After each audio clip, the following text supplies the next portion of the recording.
오늘은 요한복음 15장 우리가 읽은 복음서 말씀 1절에서 8절 우리가 너무나 잘 아는 포도나무 비유인데요. 이 말씀을 중심으로 해서 참 포도나무와 가지에 대한 관계를 우리가 이 시간은 생각해 보고자 합니다. 요한복음은 복음서 중에 제일 늦게 쓰여진 성서입니다. AD 한 100년경 앞뒤로 쓰여졌기 때문에 이 요한복음을 이해하기 위해서는 이 요한복음이 쓰여졌던 그 당시의 상황들을 충분히 이해하여야 예수께서 그 당시에 또는 요한이 이 예수께서 하신 말씀들을 정리해서 요한복음이 쓰여질 때에 그 의도를 충분히 알 수 있어요. 이 요한의 공동체라고 부르는데요. 요한의 공동체가 시간이 계속 지나고 나니까 그들의 신앙에 대한 예수 그리스도의 신앙에 대한 혼란이 오기 시작합니다. 그리고 그 당시는 유대인 그리스도인, 유대인이면서 유대교를 믿으면서 그리스도인이 된 사람들과 오리지널 유대인들 사이에 늘 그 긴장 관계를 형성하고 있는 그 때였기 때문에 이들이 어떻게 이 어려운 고난의 시간 계속 부딪히는 이런 시간들을 어떻게 견뎌나갈 것인가. 그 중에는 많은 사람들이 이렇게 떨어져 나간 사람도 있고 이 공동체를 다독거려야 될 그런 상황이었습니다. 그런 상황에서 오늘 요한복음 15장이 기록됐다고 생각하시면 충분히 이해할 수가 있습니다. 계속 사람들이 좀 떨어져 나오고 핍박도 받고 그 공동체 속에서 경제적인 삶을 살아간다는 것, 또 가족을 이끌고 살아간다는 게 쉬운 일이 아님에도 불구하고 이 예수 그리스도를 향한 그 무한 신뢰, 무한 믿음을 가지고 나가야 이 공동체가 유지할 수 있었기 때문에 이때 너희들이 꼭 예수에게 붙어 있어야 된다. 난 오늘 이 말씀을 하게 됐고요. 이 붙어 있어야만 우리가 열매를 맺는 삶, 그리고 이스라엘에서 예수 그리스도를 통해서 새로운 세상이 만들어진 예수 그리스도의 복음을 통해서 우리의 삶이 새로운 삶으로 바뀔 수 있다는 것을 강조하면서 요한복음이 쓰여지게 됩니다. 그래서 마태, 마가, 누가복음과 요한복음은 전혀 다른 성격의 모습을 갖고 있습니다. 그래서 요한복음 15장을 그냥 읽으면서 그래 예수님께서 나타나셔서 이야기하시면서 나는 참 포도나무다. 내 아버지는 농부다. 여러분 이해가 되십니까? 우리는 포도 농사를 주로 짓지 않습니다. 우리는 쌀 농사를 짓습니다. 예수님께서 한국에 오셔서 말씀을 하게 되면 포도나무 비유를 이야기하지 않으셨을 거고 무슨 비유를 이야기하셨을 것 같아요. 쌀에 대한 비유를 하시지 않았겠나 저는 그렇게 생각합니다. 포도나무라는 것은 항상 어떤 그 연설을 하든 설교를 하든 가장 중요한 것은 첫 번째 말하는 주제입니다. 그 제목입니다. 예수께서는 오늘 이 비유에 대한 제목을 참 포도나무요 내 아버지는 농부라 라는 제목으로 지금 말씀하고 있는 것이죠.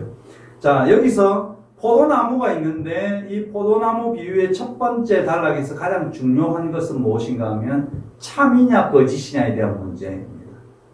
포도나무가 나는 포도나무요 내 아버지는 농부라 이렇게 표현하면 되는데 왜 참이라는 단어를 써서 강조를 하셨는가? 왜 참일까? 그러면 포도나무 중에 두 종류가 있다면 참되지 않는 트루 바인이 없고 오직 거짓 포도나무도 있다는 거죠. 이 땅에 포도나무가 있는데 참 포도나무가 있고 거짓 포도나무가 있다. 그런데 참 포도나무가 있든 거짓 포도나무가 있든 잘못된 포도나무가 있든 어쨌거나 내 아버지는 농부라는 사실입니다. 농부. 이걸 꼭 기억하시면 됩니다. 그래서 이 15장을 포도원의 비유라고 하고 있습니다. 그리고 예수님께서 중간에 쭉 이야기하시면서 어떤 말씀을 이 요한은 기록하고 있는가? 너희는 또 뭐냐면 너희들은 가지다라는 표현을 해요. 그래서 가지가 포도나무에 붙어 있으면 저절로 열매를 맺는다. 아주 쉬운 설명을 하시고 있습니다. 그런데 가지가 열매 맺지 못하는 이유가 뭘까? 그 열매 맺지 못하는 이유? 그건 가지치기가 안 돼서 그렇다. 우리가 그 표현하면 트리머라고 하잖아요. 다듬다. 이 다듬어지지 않아서 이 열매가 생기지 않는데요. 우리 성도들이 이렇게 집에서 나무도 키워보면 이 나무에 죽은 가지들이 있으면 요거 트리머 잘 다듬어 줘야 됩니다. 잘 잘라 줘야 다른 가지들이 나중에 좋은 열매를 맺을 수 있습니다. 꽃도 이렇게 쪽쪽쪽 조금씩 따줘야만이 이 꽃이 정상적으로 자라게 되고 이 꽃이 열매를 맺게 돼요. 안 따주면 이 열매가 형편이 없습니다. 그래서 내 아버지는 농부, 영어 성경에는 vine dresser라는 말을 쓰는데요. 이 농부가 잘 트리머 잘 다듬어 줘가지고 잘 가지를 키워 놓으면 이 가지에서 열매를 자동적으로 오토매틱으로 열매가 맺힌다고 합니다. 우리는 열매를 맺히기 위해서 굉장한 어떤 노력이 필요하다고 생각하지만 열매 맺는 데는 노력이 필요가 없어요. 뭐가 필요하죠? 붙어 있으면 됩니다. 가지가 그냥 이 포도나무면 포도나무에 가지가 붙어 있으면 되도록 되어 있다는 겁니다. 자, 그런데 우리가 포도나무 가지를 가리켜서 너는 포도나무가 아니야. 그냥 가지야 라고 표현하지는 않습니다. 제가 어떤 목사님 설교를 들었는데 이 목사님은 왜 이런 설교를 왜 이렇게 하셨을까라고 참 의문이 들었었는데요. 포도나무는 예수님이고 가지는 예수님의 제자들이고 열매는 성도들이다 이렇게 표현하는 걸 들었는데 이런 오류가 있을 수 있을까? 예수님은 분명히 너희가 가지라고 했는데 어떻게 우리가 열매일까? 열매? 제가 아무리 성서를 연구해보고 생각해봐도 이런 폴트, 잘못된 내용이 어떻게 성도들에게 전해질까? 참 의심스러웠습니다. 예수님은 우리를 가리켜서 뭐라고 말씀하고 계시냐? 우리를 가리켜서 열매라고 이야기하지 않습니다. 우리를 가리켜서 가지래요. 그래서 우리가 이 가지가 포도나무에 붙어 있어서 하나님께서 트리머 작업만 잘 해주시면 우리는 자연스럽게 이 삶을 살아갈 수 있다고 오늘 예수님께서 확신 있게 우리에게 말씀하고 있습니다. 그래서 트리머 하는 단계가 있어요. 이 트리머를 잘 해놓으면 좋은 열매를 맺는데 이 열매를 맺으면 오늘 우리가 읽은 마지막 절에 너희가 열매를 많이 맺으면 내 아버지가 여기 누굽니까? 하나님이면서 농부입니다. 농부의 기쁨은 뭘까요? 여러분이 가실나무를 심었을 때 제일 기쁠 때가 언제예요? 수확할 때 제일 기분이 좋습니다. 수확의 기쁨. 열매를 많이 맺으면 우리가 자동적으로 열매를 많이 맺으면 하나님이 기뻐하신대요. 농부가 기뻐하는 겁니다. 이걸 심은 사람이 기뻐하는 것입니다. 자, 그러면 예수께서 뭐라고 말씀하시느냐면 포도나무에 가지가 그냥 잘 붙어 있고 이 농부라는 하나님은 우리를 잘 다듬어 주시면 우리는 시간이 지나면 절로 대부분 이 우주의 원리에서는 가을이 되면 열매를 맺겠죠. 우리가 자동적으로 세월이 지나고 시간이 지나가면 우리 성도들에게는 내가 열매를 맺어야지 이렇게 애쓴다고 되는 게 아니고 그냥 자연스럽게 열매가 맺힌다는 겁니다. 가장 기본적인 전제는 뭐냐? 붙어 있을 때 가지가 이 포도나무 가지가 포도나무에 붙어 있을 때 이때 열매를 맺을 수 있다고 성서는 표현하고 있습니다. 이거는 참 쉬운 말입니다.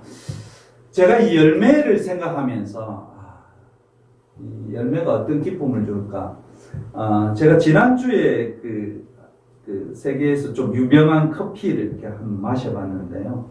그 커피를 마시면서 이 열매가 이런 행복함을 줄 수가 있구나 그런 생각을 했었습니다. 아, 열매는 이런 행복이 있네.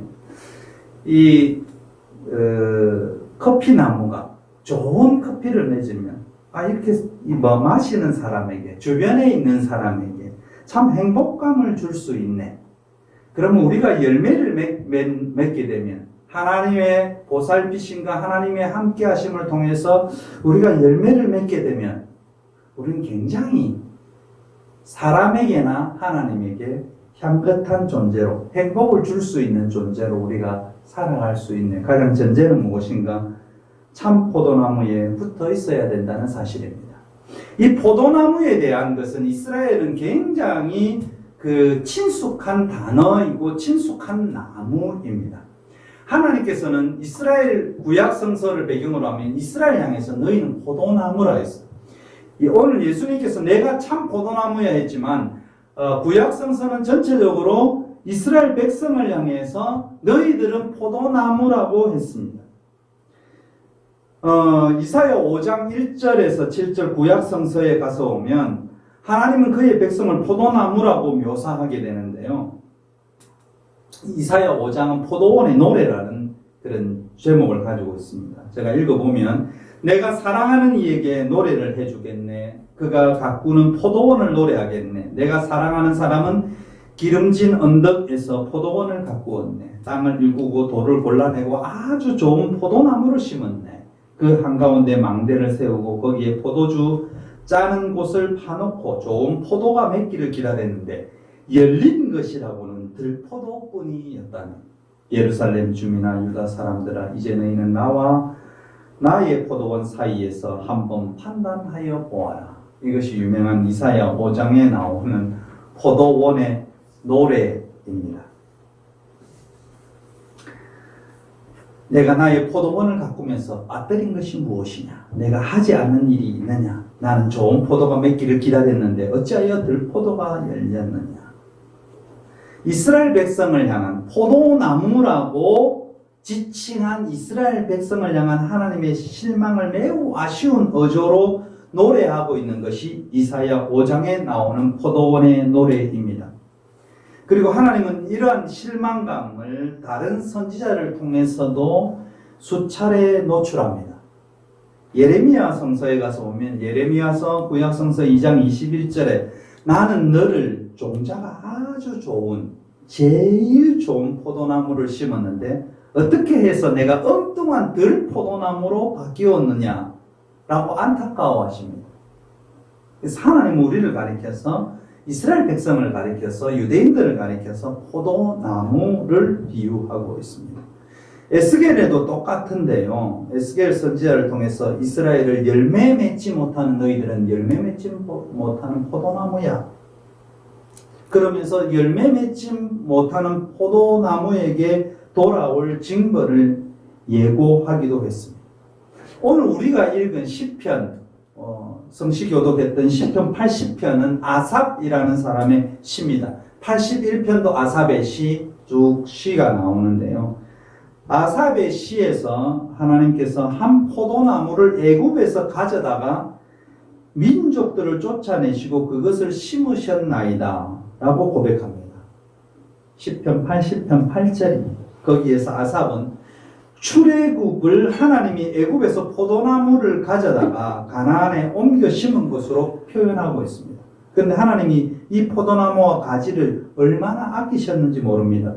그래서 시편 80편 15절에 아삽은 하나님의 그 마음을 이렇게 표현하는데요. 15절 보시면 주의 오른손으로 심으신 줄기요 주를 위하여 힘있게 하신 가지니이다. 이것이 포도나무와 가지를 향한 하나님의 넘치는 사랑이요 기대였습니다. 그런데 이 포도나무가요 들포도를 맺고 말았네요. 이때 하나님의 실망과 분노가 얼마나 컸을까. 우리는 커피를 마실 때도 저도 커피를 좋아하고 다 커피를 좋아하시는 분들이 있지만 그 커피 원두의 질이 막 너무나 떨어지면 참 분노스럽다 이렇게 느낄 때도 있습니다. 이렇게 맛이 없을까? 이거 빨리 내버려야지. 포도나무도 똑같다는 겁니다. 좋은 포도 열매가 맺히기를 원했는데 이 포도 열매를 따서 먹어보니까 떫고 쓰고 그냥 입에 넣기가 정말 부담스러운 그 포도나무를, 나는 왜 좋은 포도나무, 하나님께서 나는 좋은 포도나무를 심고 또 열심히 너를 잘 갖고 있는데 너가 왜 들포도나무 열매를 맺었지? 이것은 포도나무가 잘못됐나? 하나님은 들포도가 맺힌 포도나무를 베어서 불태우려 할 때 아삽 시편 80편의 아삽은 이렇게 간구합니다. 14절 말씀부터 보면 만군의 하나님 우리에게 돌아오십시오. 하늘에서 내려보시고 이 포도나무를 좀 보살펴 주십시오. 주님의 오른손으로 심으신 이 줄기와 주님께서 몸소 굳게 세우신 핵가지를 보살펴 주십시오. 주님의 포도나무는 불타고 꺾이고 있습니다. 주님의 분노로 그들은 멸망해 갑니다. 주님의 오른쪽에 있는 사람, 주님께서 몸소 굳게 잡아주신 인자 위에 주님을 얹어 주십시오. 주님의 손을 얹어 주십시오. 그리하면 우리가 주님을 떠나지 않을 것이니 주님의 이름을 부를 수 있도록 우리에게 새 힘을 주십시오. 만군의 하나님 우리를 회복시켜 주십시오. 우리가 구원받을 수 있도록 주님의 빛나는 얼굴을 나타내 주십시오. 오늘 복음서 요한복음 15장 참 포도나무와 가지의 비유는 이 아삽 시편 80편의 아삽의 간절한 기도에 대한 응답입니다. 이 선서는 이렇게 연결이 되는 것입니다. 오늘 본문은 하나님이 옮겨 심으신 포도나무, 그러나 들포도를 맺어서 하나님을 실망시키고 만 그 포도나무를 예수님이 자처하고 계시다는 겁니다. 들포도를 하나님이 옮겨 심으신 포도나무, 그런데 이 포도나무가 이상하게 들포도 열매를 맺었네요. 그리고 이스라엘 백성들은 이 포도나무, 들포도나무 열매를 맺으면서 하나님을 실망시켰는데 이 포도나무를 예수님이 자처하고 있습니다. 애굽에서 포도나무를 가져다가 가나안에게 심으시며 하나님이 기대하신 것은 무엇일까? 참 포도 열매였습니다. 달콤하고 맛있고 먹는 사람에게 기쁨과 행복을 주는 참 포도나무 열매를 기대한 것입니다. 악인의 길을 따르지 않고 죄인의 길에 서지 않고 오만한 자의 자리에 앉지 아니하고 하나님의 말씀을 즐거워하고 그 말씀을 주야로 묵상하고 이 말씀대로 살아서 대대로 평화롭고 평등하고 모두가 행복한 세상을 만들어서 마침내 시냇가의 심기운 나무처럼 철따라 열매를 맺는 그런 포도나무를 기대하신 것이 하나님의 마음입니다. 유대인들, 특히 이스라엘 백성들 보면 인구가 2천만 정도밖에 지금도 되지 않습니다. 그 당시엔 또 얼마나 작은 나라였겠습니까? 강대국들 틈바구니에서 굉장히 작은 나라이지만 강력한 군사력을 의존하지 않고 또 기름진 생산 환경에 의존하지 않고 오직 하나님의 말씀을 의지해서 모두가 행복하고 평화롭고 서로 물고 뜯는 나라가 아닌, 가진 자는 좀 더 많이 내고 없는 사람은 그것으로 걱정 없는 삶을 사는 그런 나라를 기대하신 것이 하나님의 이스라엘 유대인들을 향한 기대입니다. 이번에 미국에서도요, 조세 제도가 좀 바뀌게 되는데요. 바이든 대통령이 중산층은 세금을 1도 안 올리겠다. 상류층은 세금을 많이 걷어들이겠다. 이 조세 정책은 선서적으로는 좀 괜찮다. 미국에 있는 분들은 어떻게 느낄지 모르겠지만 제가 생각할 때 같이 나누는 것은 중산층을 확대한다는 좋은 것이다 이렇게 생각이 들기도 합니다. 하나님의 나라의 모습들도 마찬가지입니다. 많은 것을 가진 자는 서로 좀 내어놓고 없는 사람과 함께 평등하고 나눌 수 있는, 서로 물고 뜯지 않고 좀 평화할 수 있는 그런 나라, 그런 열매를 기대하시는 것이 하나님의 생각입니다. 그런데 이스라엘 백성들, 또 구약 성서를 통해서 다윗을 넘어오고 사울과 다윗과 솔로몬으로 넘어오면서 이 이스라엘 백성들은 하나님의 통치를 거부하면서 경제를 발전시킬 왕을 달라고 요구하게 됩니다. 이스라엘이 왜 왕을 요구했겠는가? 그동안 잘 하나님의 통치와 사사들의 통치, 선지자들과 함께 이렇게 아주 평화로운 나라를 만들어 왔었는데 왜 이스라엘에서 갑자기 하나님 우리도 왕을 좀 주십시오. 왕을 요구한 이유는 경제를 발전시킬 우리의 주인, 우리의 지도자를 달라고 한 것입니다. 우리나라도요, 이렇게 쭉 그 정치를 보게 되면 늘 경제가 핵심이라고 생각합니다. 여러분, 경제가 핵심일까요? 우리가 살아가는데, 물론 먹는 문제 중요합니다. 그렇지만 그것이 핵심일까요? 그것만을 주장하고 그것으로만 생각한다면 우리나라나 또 기독교나 신앙인들이나 정말로 부패하게 될 것이고 하나님과 전혀 관계없는 존재가 될 것입니다. 이스라엘 백성은 주변 나라들과 다를 것 없이 그들도 왕이 있는데 우리도 왕이 있어야 되지 않겠습니까? 그래서 우리는 왕을 통해서 경제를 발전시키고 싶습니다. 정치, 경제, 군사력에 의존해서 풍요한 세상을 꿈꾸는 이스라엘의 모습을 봅니다. 이것을 가리켜서 하나님은 너희들은 들포도나무가 되었구나. 나는 좋은 포도나무를 심었는데 왜 너희들은 이 세상의 정치와 경제와 군사력과 이것으로 풍요로운 세상을 만들고자 하느냐? 그것은 불가능하다. 심지어 이스라엘 백성들은 우상들에게 맞아 풍요를 부걸하는 영락 없는 속물들이 되어갑니다. 오늘 한국 교회 또 세계적인 교회들, 보수 교회들, 극우 교회들을 보게 되면 똑같은 모습을 가지고 있습니다. 오직 신앙생활하는 근본적인 이유가 뭔가? 풍요라는 것입니다. 좀 잘 사는 것입니다. 남들보다 우리가 더 커지는 것입니다. 남들보다 우리가 더 위대해지는 것입니다. 그게 하나님의 축복이라고 생각합니다. 이것은 들포도입니다. 그것은 하나님께 드려져서 좋은 맛을 내는 참 포도나무 열매가 전혀 될 수 없다는 것이죠. 그러나 사람들은 지금도 마찬가지고 과거에도 마찬가지지만 끊임없이 그것을 추구하면서 삽니다. 그래서 스스로 죽습니다. 인간이 멸망하는 것은 스스로 멸망하게 되어 있는 것입니다. 하나님은 우리가 이 땅에서 멸망하지 않고 대대로 우리 자손들과 우리의 아들들, 딸들, 손자들, 손녀들과 대대로 평화로운 나라에 사는 영생의 삶을 늘 성서를 통해서 말씀하셨는데 우리 인간들의 마음은 예수와 상관없이 들포도나무의 생각을 들포도나무 열매를 맺게 되면 꼭 이런 모습을 소유하게 되어 있습니다. 이스라엘과 한국교회 그리고 일부 만몬신에 눌린 돈의 노예가 된 시민들, 부동산 같은 것으로 불로소득의 현안이 된 백성들, 이것은 죽는 길이라는 것입니다. 예수님은 이런 모습을 가진 이스라엘과 한국교회를 향해서 뭐라고 말씀하시느냐?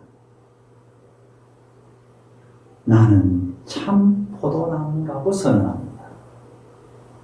나는 그런 들포도를 입에 넣을 수 없는 싱겁고 떫은 맛을 내는 들포도나무가 아니다. 나는 참 포도나무야. 그래서 너희들이 나에게만 붙어 있으면 좋은 포도나무 열매를 맺을 수 있을 것이야.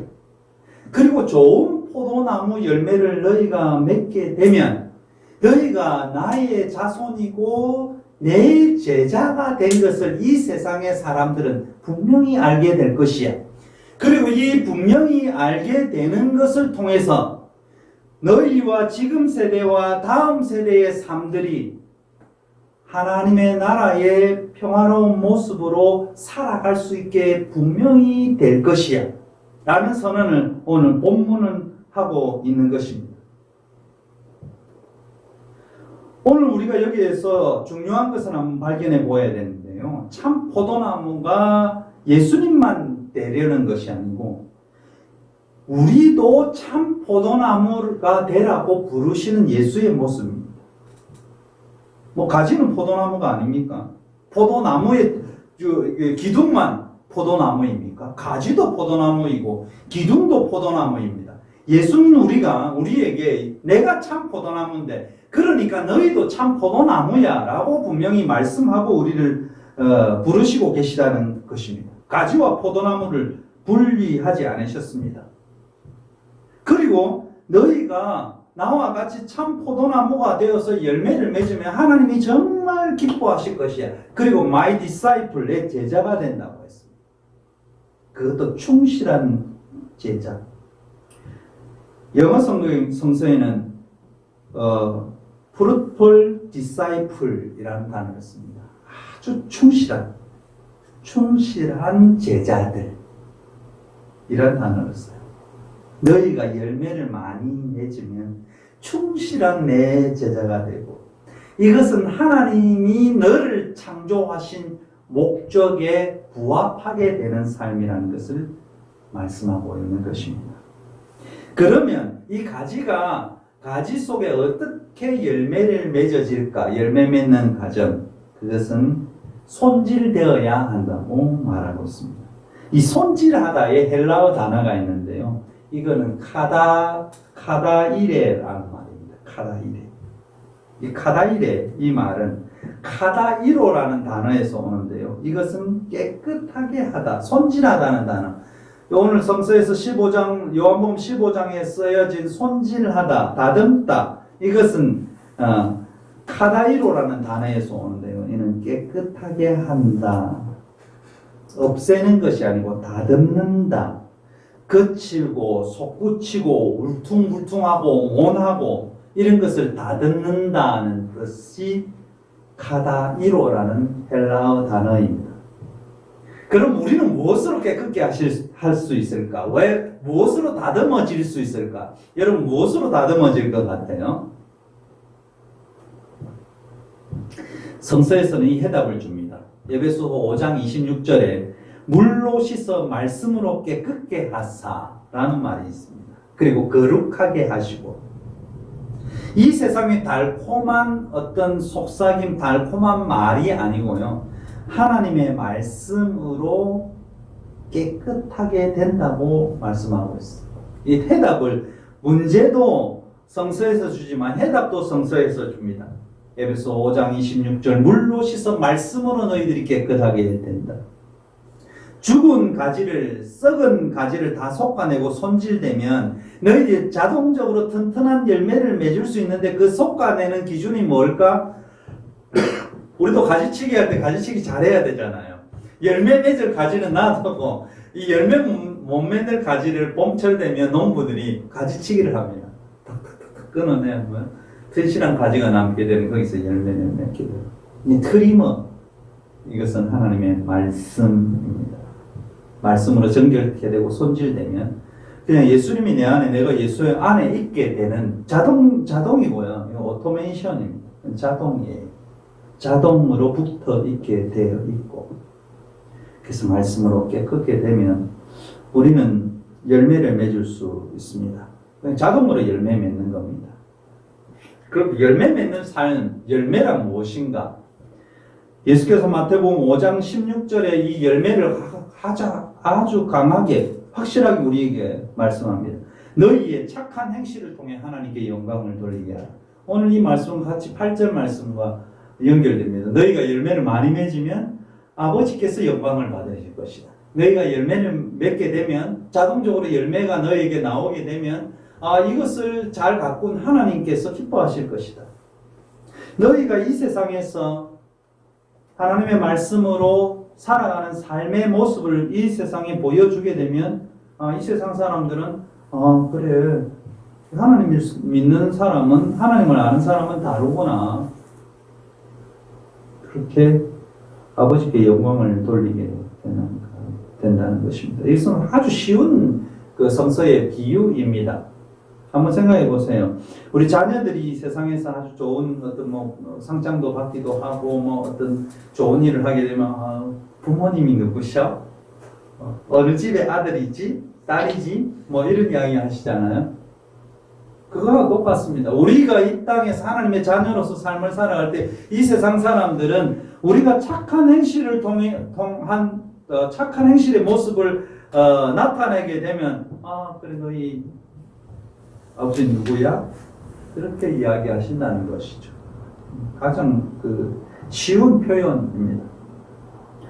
오늘 주신 서신서 본문에 이 해답을 줍니다. 요한일서 4장 7절에서 11절 사랑이라는 표현을 하고 있습니다. 사랑하는 여러분 서로 사랑합시다. 사랑은 하나님께서 났습니다. 사랑하는 사람은 다 하나님에게서 났고 하나님을 압니다라고 표현합니다. 사랑하지 않는 사람은 하나님을 모른다고 합니다. 왜냐하면 하나님은 사랑이기 때문에.